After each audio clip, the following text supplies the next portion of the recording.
ದರ್ಶನ್ ಪುಟ್ಟಣ್ಣಯ್ಯ ಆಯಿತು, ಇದೀಗ ಎಚ್.ಡಿ. ಮಂಜು ಸರದಿಯಾಗಿದೆ.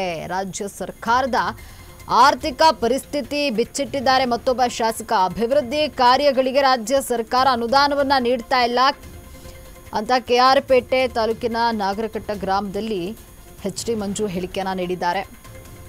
ಇನ್ನು ರಸ್ತೆ ಅವ್ಯವಸ್ಥೆಯ ಬಗ್ಗೆ ಶಾಸಕರ ಗಮನಕ್ಕೆ ತಂದಂತಹ ಗ್ರಾಮಸ್ಥರು ಈ ವೇಳೆ ಜನರ ಮುಂದೆ ಸರ್ಕಾರದ ಆರ್ಥಿಕ ಸ್ಥಿತಿಯನ್ನ ಶಾಸಕ ಬೆಚ್ಚಿಟ್ಟಿದ್ದಾರೆ. ಜನ ನಿರೀಕ್ಷೆ ಇಟ್ಕೊಂಡು ನನ್ನ ಉನ್ನತ ಸ್ಥಾನಕ್ಕೆ ಕಳಿಸಿದ್ದೀರಿ, ಆದರೆ ಕಾಂಗ್ರೆಸ್ ಸರ್ಕಾರ ರಾಜ್ಯದ ಅಭಿವೃದ್ಧಿಗೆ ಸಹಕರಿಸ್ತಾ ಇಲ್ಲ.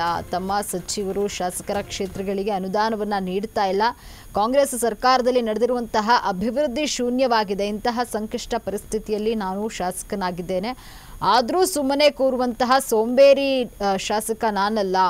ಹೋರಾಟದ ಮೂಲಕ ಕ್ಷೇತ್ರಕ್ಕೆ ಅನುದಾನವನ್ನು ತರ್ತೇನೆ, ಅನುದಾನ ತಂದು ನನ್ನ ಕ್ಷೇತ್ರದ ಅಭಿವೃದ್ಧಿಗೆ ಶ್ರಮಿಸ್ತೇನೆ ಅಂತ ಕೆಆರ್ ಪೇಟೆ ತಾಲೂಕಿನ ನಾಗರಘಟ್ಟ ಗ್ರಾಮದಲ್ಲಿ ಎಚ್.ಡಿ. ಮಂಜು ಹೇಳಿಕೆ ನೀಡಿದ್ದಾರೆ.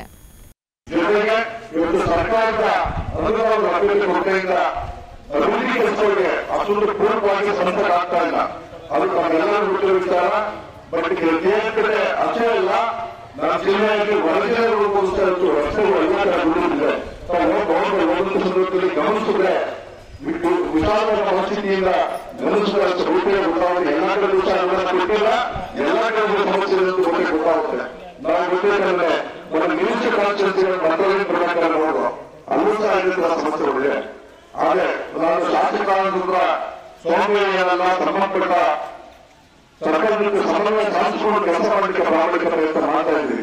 ತಮ್ಮ ಈ ಮತದಾರರು ಪೇಟೆಯಲ್ಲಿ ಹೋಗುವಂತ 2021 ಪೇಟೆಗಳು ಅಂಚೆಯನ್ನು ಹೋಗಿದೆ. ಅಪ್ಪ ಅಲ್ಲಿ ರೈತರು ಸಹ ಮಾತಾಡಿ ಹೇಳಿದ್ರು, ಆ ವಿಷಯ ಇಲ್ಲ. ಇವತ್ತು ಮಾರುಕಟ್ಟೆ ಕೂತಾರೆ, ನಮ್ಮ ಲೋಕಲ್ ಎಲ್ಲ ಹೋಗಿದೆ.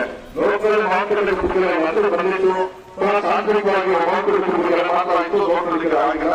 ಅದಕ್ಕೂ ಸಹ ಸಂಬಂಧಪಟ್ಟ ಆರೋಗ್ಯ ಮಿನಿಸ್ಟರ್ ಮತ್ತು ಮಾತಾಡಿದ್ವಿ.